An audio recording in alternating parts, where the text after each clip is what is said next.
Cheers. Thank you so much. Enjoy, thank you. Yeah, I'm glad I got you the day before Ramadan. Before, yeah.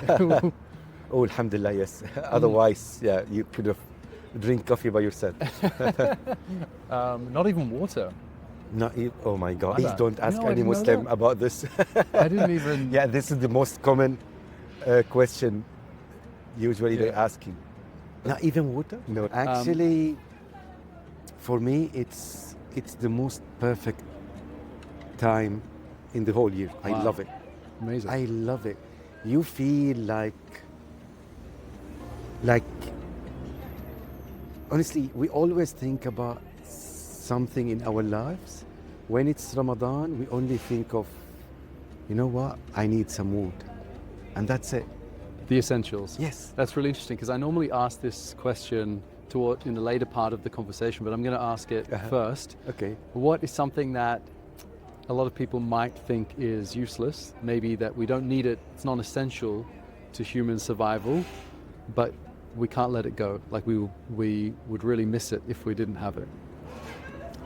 Oh, something we don't really need it, Yeah. but we're going to miss it if we don't have like it. we won't let go of it because we For like me it. now, I only think of my gym. Of gym. Yeah, wow. Yeah. Exercise. Oh my God, it's been, exercise changed my life for the last 4 years, actually. Wow. Yeah. What was the trigger? So, during the pandemic, I had the peak of my weight. Yeah. And I was diagnosed with diabetes. Oh, wow. And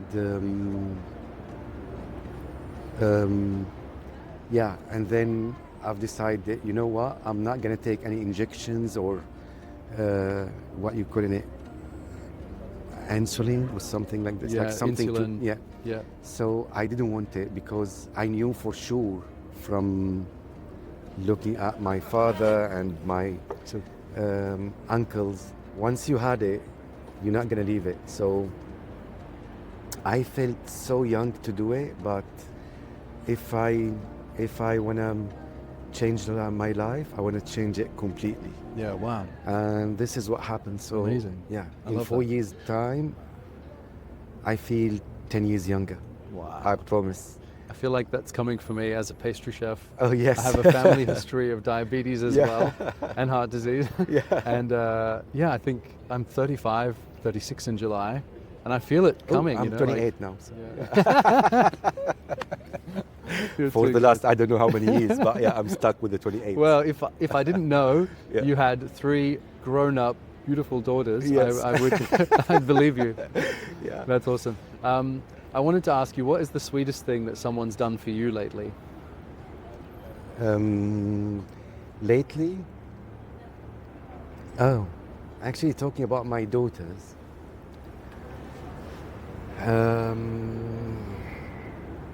In my last birthday, last July, they wrote me. Yeah, they celebrated we had a very nice celebration in Imad Syrian kitchen. Yeah. And they surprised me with the team, and it was amazing. But and each one of them sent me a small birthday card, which was so special. But something common in the 3 of them was, if you are not my father, I really wanted you to be my father. And it was That's very sweet. yeah. Wow. It was, for some reason, I always taking them for granted, my daughters, my wife, if they would always be in my life. And I didn't thought about how the impact they did and in my life, and how they always pushed to get the best of me. Wow. And I don't really tell them that enough, but I'm super proud of Imad Syrian kitchen. I'm super proud of Aram by Imad.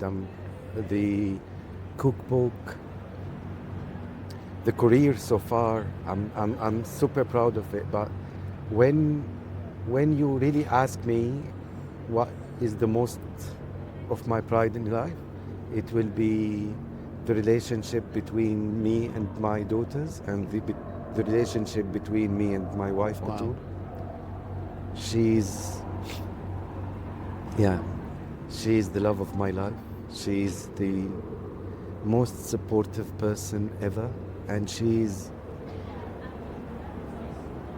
don't really know about it.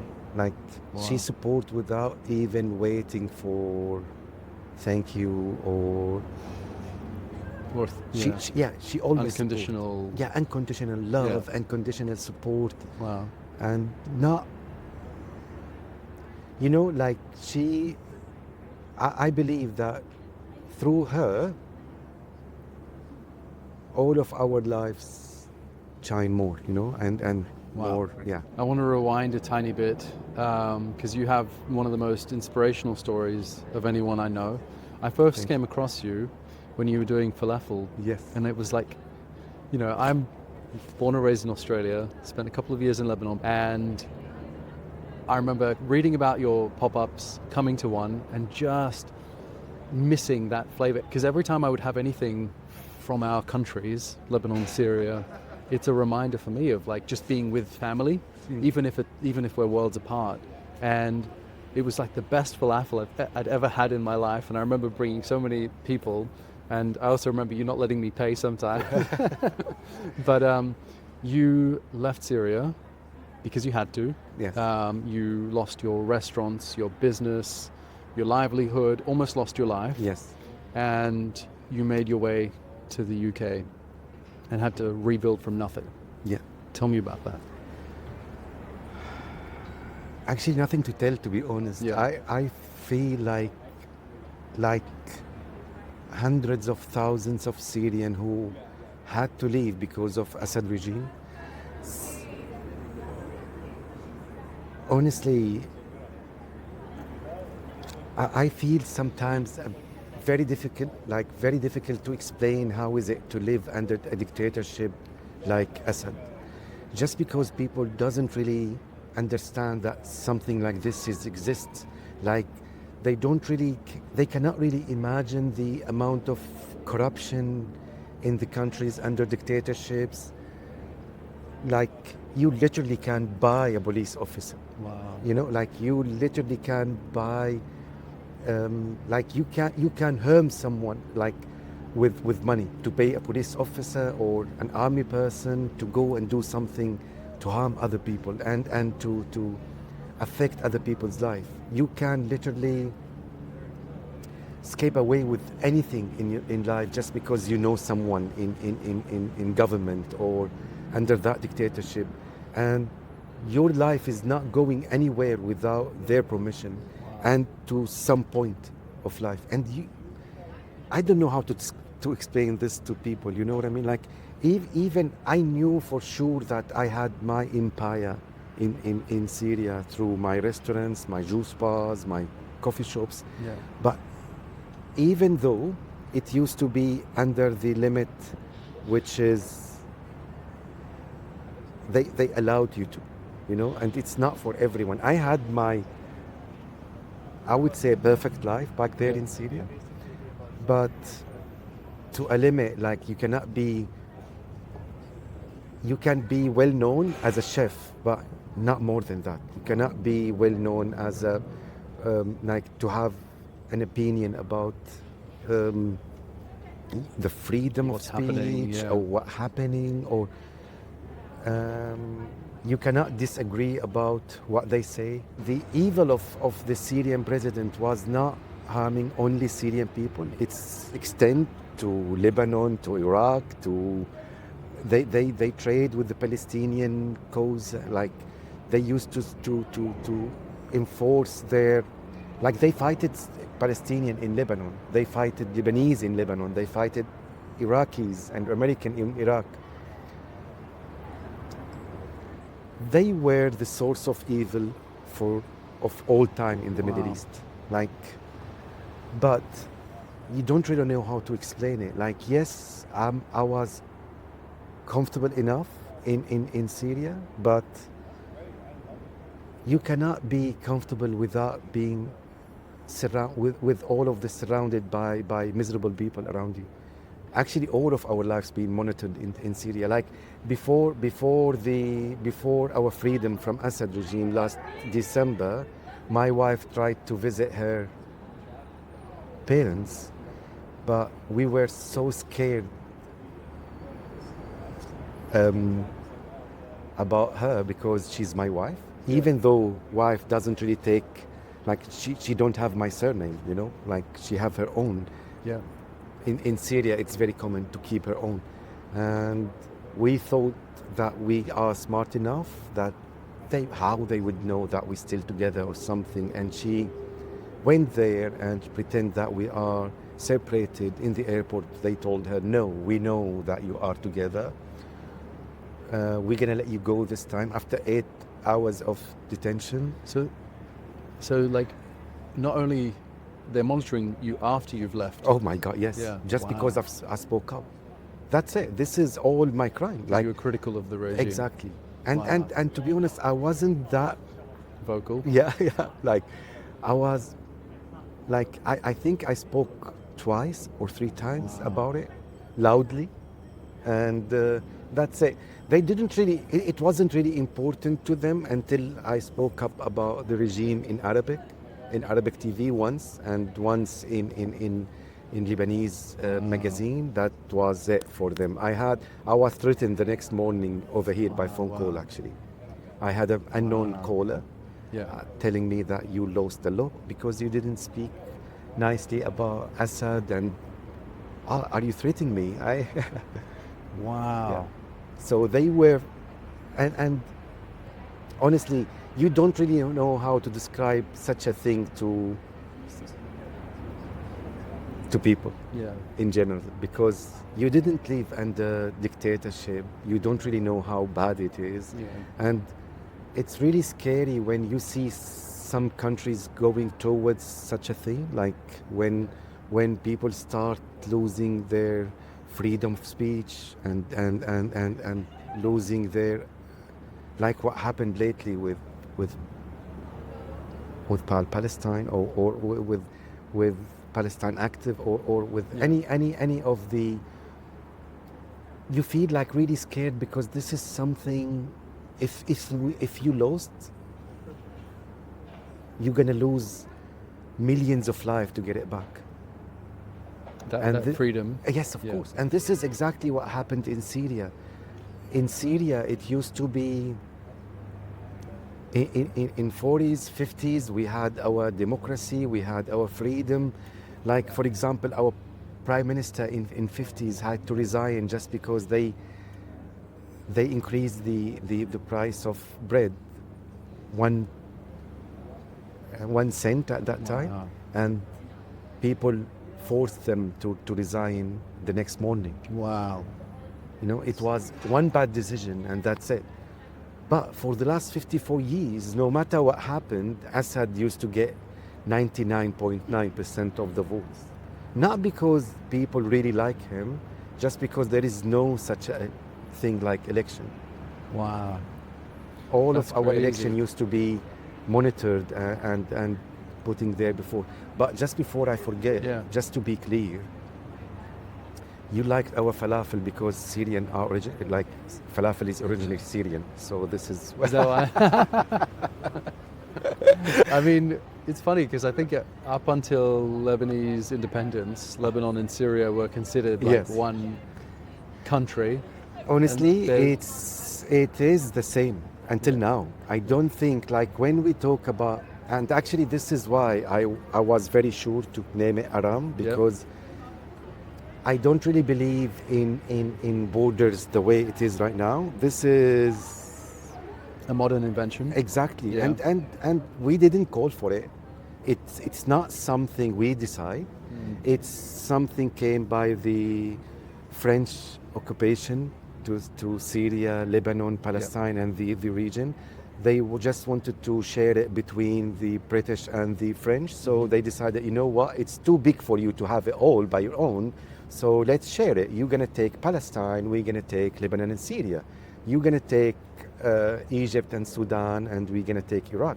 You know, so it's not our call, and I feel like somehow, for example, my grandmother from Lebanon, my grandfather from Syria,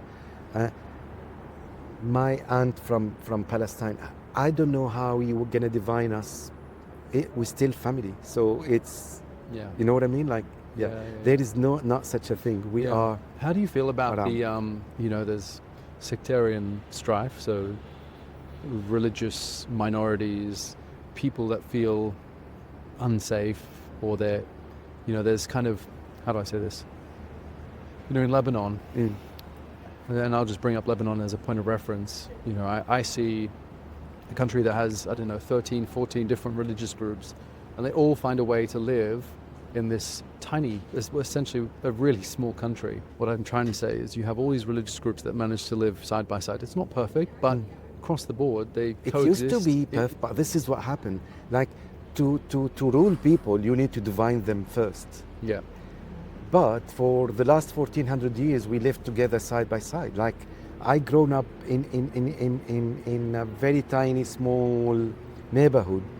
So it's called Assa, which is contain Amara, which is basically Sunnah, Muslim Sunnah. Baptuma, which is basically Christian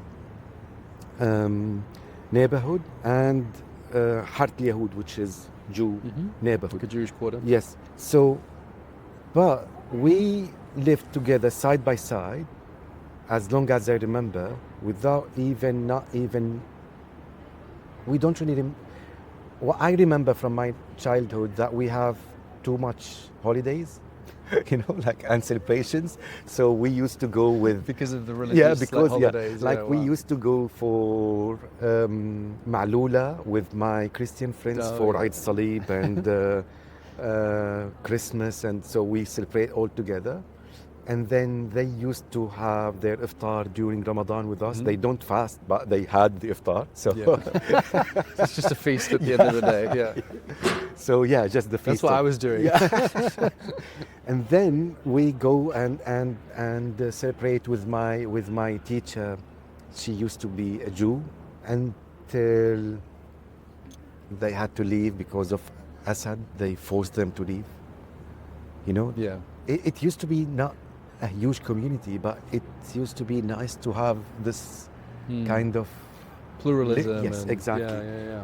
The last person I had a chat with was a journalist called James Longman, and his career as a frontline serious journalist and reporter was in Syria. So he was reporting for the BBC, and he reported on the start of the conflicts, and he recently went back when it all fell apart. How did that feel like for you? Oh my God, I don't know. Did you ever think you'd see that? Not really, no. I thought, to be honest, there is a lot of things happened in Syria I didn't ever thought it could happen. Like, for example, starting of the revolution, I thought, because I know Assad and I know what they can do, I thought for some reason it will never ever happen. Wow. Because I was so scared. Like when I heard people scaring, the first time actually I was I've seen on my own eye. I've seen the first protest in the whole Syria. It was the 15th of March 2011. Yeah. Even before, like now we have this debate in Syria, is it the 15th or the 18th? So 18th was in Dar'a, 15th was in Damascus. So I've seen the 15th one. It was like few meters away from my first restaurant in Castello. And I've seen few people, like they were around not more than 25 people shouting freedom, freedom. And I was, oh my God. Harriya. Yeah, Harriya. Like, oh my God. How dare you? I was so scared. So there's almost like subconscious. Oh my God. I was so yeah. scared. Like, oh my God, what's going to happen to them? Definitely they will be killed. This is in my mind. And then The next Friday, I was in the Friday prayer in the mosque, and people start, hurry, hurry. And I was so scared. Oh my God, I don't want to be here. I don't want anyone to see me in here. And so I had my kufiya on my shoulders. So I put it on my face, but it was amazing feeling. I start to shout with them, hurriya. And every time I start hurriya, hurriya, it was, oh my God, Wow. could happen. So you felt, yeah, wow. Honestly, I was scared, I was happy, it was weird, mix of feeling. Wow. I promise you, like I wanted this to happen, but I'm so scared to scream hurriya. And then walked out with the people outside of the mosque, and they were shouting, اللي ما بيشارك, like who's not gonna continue with us, he's coward. And I didn't want to be coward, I want to shout hurriya again with people. So I wanted to go there every single Friday to be with those people, because yes, my life is almost perfect, but I can see other people's life is not perfect. Those rights, those freedoms slowly taken away. What would you want to share with people about the risk of losing those freedoms, the right to protest, the right to freedom of expression, Yes. things like that? Actually, I think people taking these things as it's granted and it's always gonna be there, because they don't really understand how is it to live without it. Yeah. And so It's not something you can tell someone about. They have to almost live it to be able to understand exactly, like for example, we don't really understand that you need to have for example, something like Syrian passport to know how is it so difficult to go anywhere with Syrian passport. You know what I mean? Like having a British passport or American one, for us, it's a lifetime dream, because you can travel everywhere. So as a Syrian, you'd applying for visas. Oh my God! Not getting them. Actually, the it's expense 99% it's no, and you need to travel to somewhere else to apply for it. For example, in Syria, I had to travel to Lebanon to get visas. Like when I first traveled to the UK, before that, between 2013 and 2015, I tried to get many different visas, legal way. So I had to travel to Lebanon to apply for it. So it's a hotel. So you had to leave the country to apply for a visa, and it was 100% no from everyone. Actually, some embassies not even agree to have my request. Wow. And that's it. So I had to travel illegally, then from Turkey to the whole journey to Greece, to Serbia, Hungary, Austria. And that's because obviously you'd lost everything. Exactly. You had no freedom. Yes. And at one point I remember you saying that you could have easily died in one of the many attacks. Yes. Actually, it's not even once. It's happened a lot. Like we almost lost our oldest daughter, Dana. We were so lucky.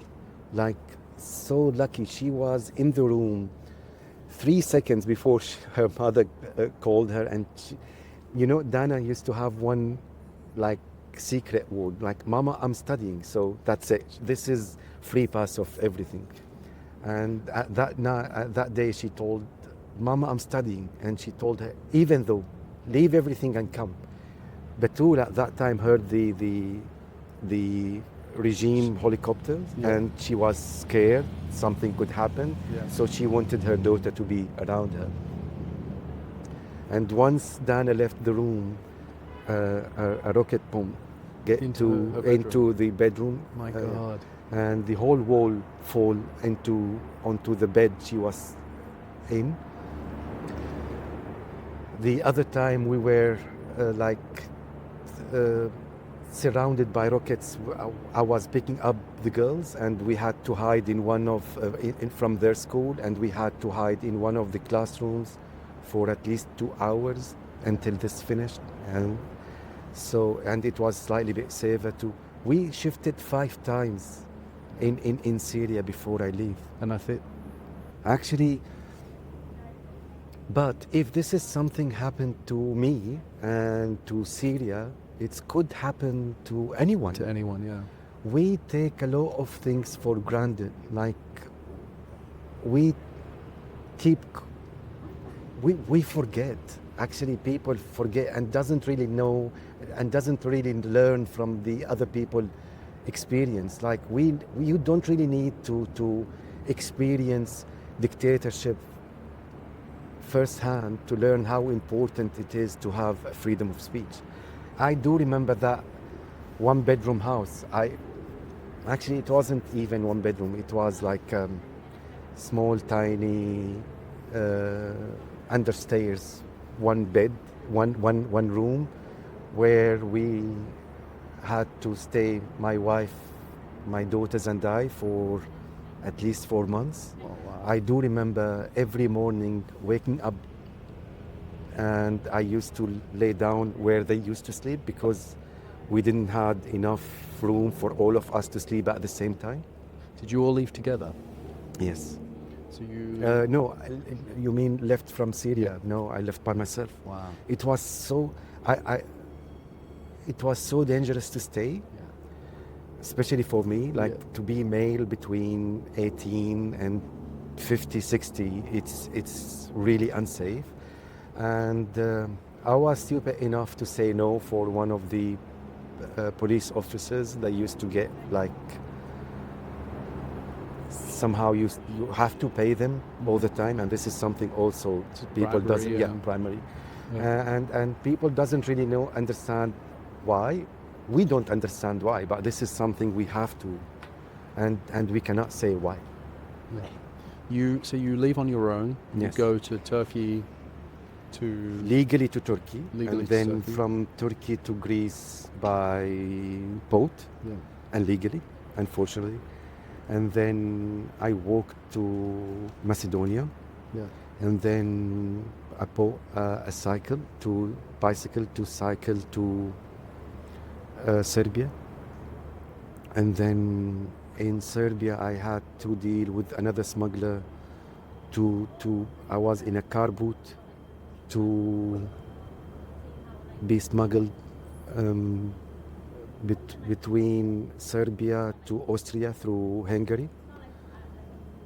We were 6 of us in a car boot. Yeah, and then from Austria, I had a train to Germany, and then from Germany to France, and then from France to the UK. I was homeless in the UK for 64 days. In the first 10 days, I tried 13 times through the lorries, under the lorry, top of it, inside it. Wow. Did you... I mean, I can't even, like, I don't think people could comprehend like, how did you finance this? Did you literally have, like, cash on you? Was it, like, how do you, like, the uncertainty of not knowing where you're going to sleep that night, Yes. or how you're going to feed yourself? I know you volunteered a lot in Calais, Yes. cooking for people. Yes. Maybe it's probably a good food. How did you'd been a restaurant, cafe, juice bar operator in Syria. Was that for you the easiest way to rebuild when you got here? It wasn't really easy. Like at the very beginning, I worked as a car washer. Yeah. Here in the UK, just because before, it took me 7 months to be granted as a refugee. Yeah. And during that time, to even be recognized as a refugee, 6 months. 7 months. 7 months. Since 7 months. to be recognized as a refugee. Before that, I was asylum seeker and I'm not allowed to work.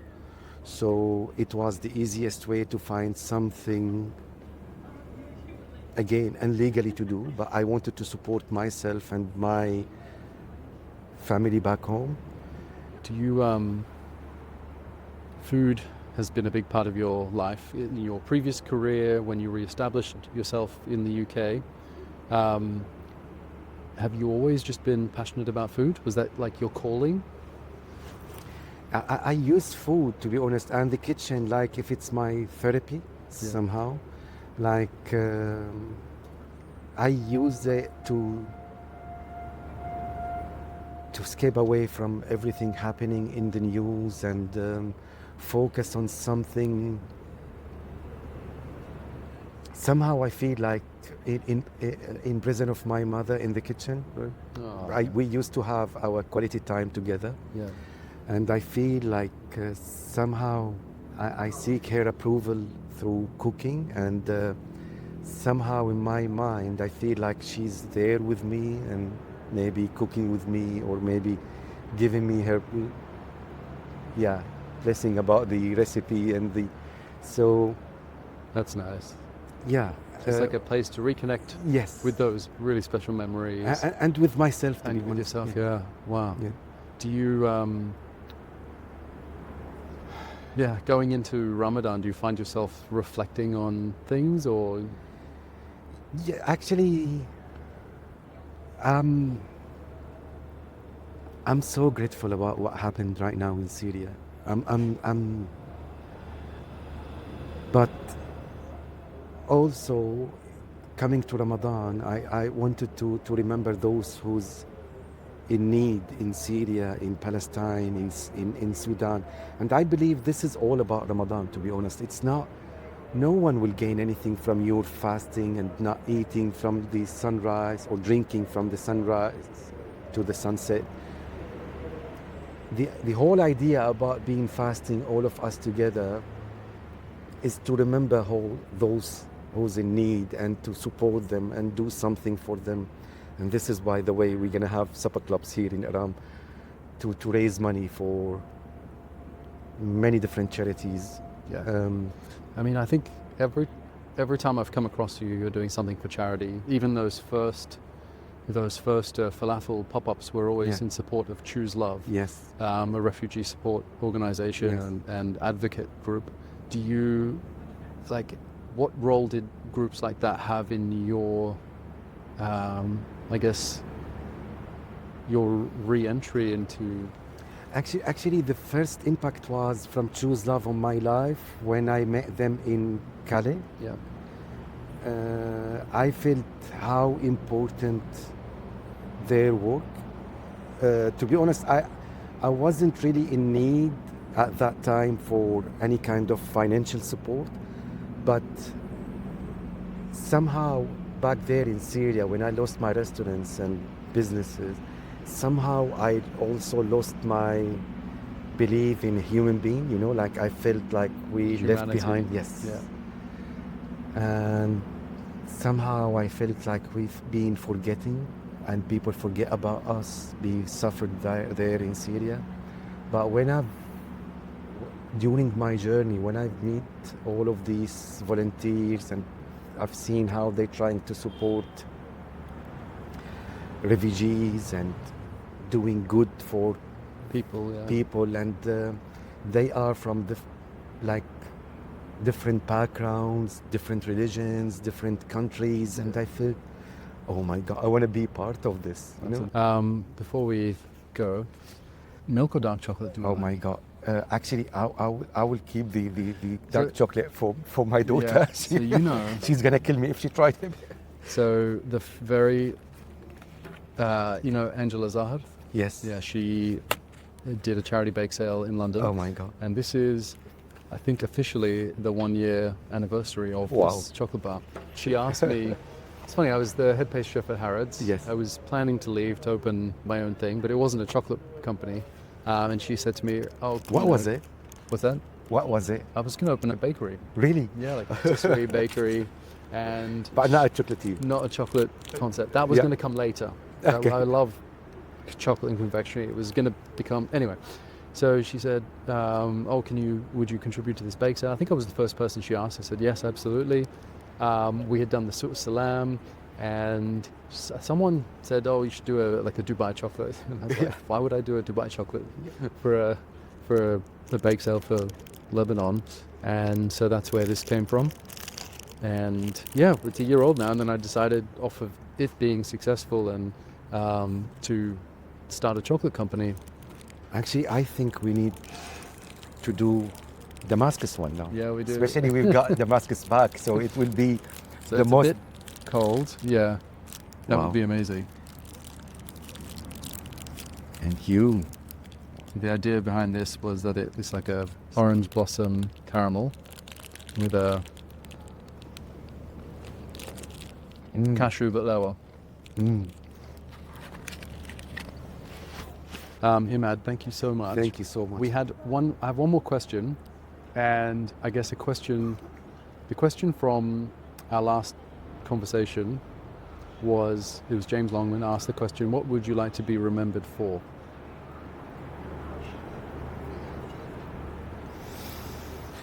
What I love to be remembered for. Actually, I would love if people remember me as a good ambassador. Yeah. So that's I consider myself as a British, Syrian, Muslim, father, husband, refugee, ambassador. I want to present all of those people because it's all part of who I am. Yeah. I wish if people will remember me as good human being, good refugee, and present all of those people in good way. Actually, if all of us try to do one good thing for each other, we will be in much better place. And can I ask you to ask a question, any question about anything, for my next conversation? Oh, wow, this is difficult. It is difficult. It can be like anything for anyone. Oh, okay. So it can be just anything. Actually, if I want to ask something, if you're not going to be from your nationality, Yeah. what is it going to be to choose from? And why? Yeah, and why? I love that. Yeah. Imad, thank you so much. Thank you. I want to give you a hug. Please. You Thank have you. so much to be proud of. Thank you so much. So much. It's the most Actually- incredible story, and you've got this restaurant here. You've got your restaurant in Kingly Court. You've got a beautiful family. You do so much to help other people. Can you show me the restaurant? Yes, please. Let's go. Can you explain what Aram means? Arams means this in Aram for us is the whole Middle East.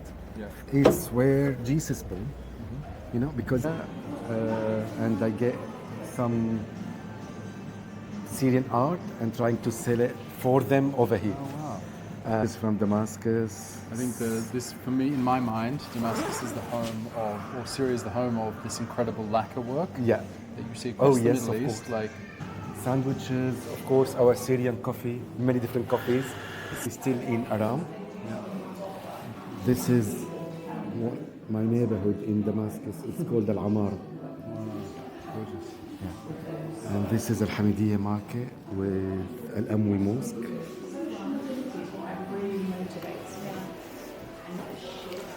And this is Salamlek. Nice. Salamlek is the private dining room Yeah. where we host our supper clubs. In Syria, in Damascus, is the room for Okay. guests. Right. And Salamlek. yeah, it used to be where we save like the best sofas. like the best salon, like the the proper- best china, Yeah, the yeah. best glassware, and this is all for the for the just for the guest.